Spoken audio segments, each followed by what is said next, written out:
When you look and smile into the mirror, you see your own face smiling back at you. Why does it happen?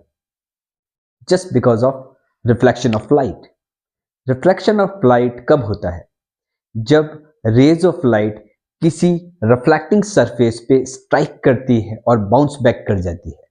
Reflection of light is the bouncing back of light after falling on any surface, right?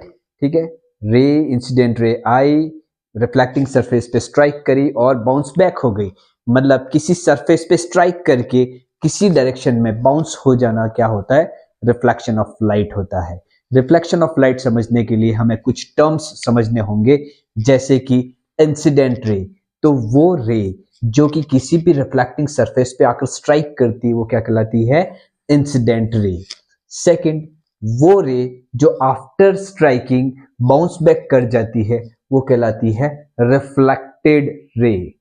Fine, ये जो बीच का जो बना रखा है line वो है normal. हम ड्रॉ करते हैं किसी भी रिफ्लेक्टिंग सरफेस पे जहां पर इंसिडेंट रे स्ट्राइक करती है वहां पर हम 90 डिग्री पे एक लाइन ड्रॉ करते हैं, that is normal.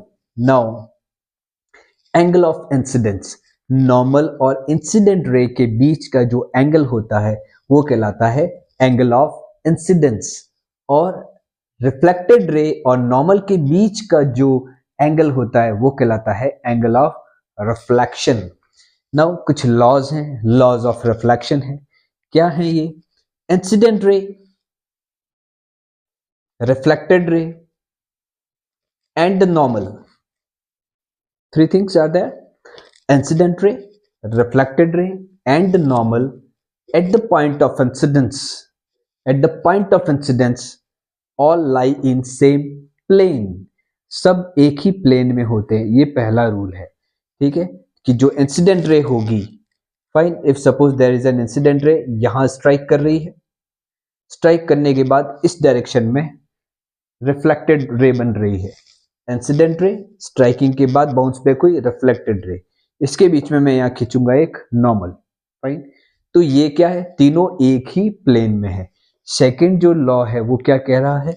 The angle of incidence is equal to the angle of reflection. तो ये जो एंगल ऑफ इंसिडेंस है वो किसके इक्वल होगा? एंगल ऑफ रिफ्लेक्शन के। तो ये है आपका reflection of light. I hope this is clear to you. Thank you.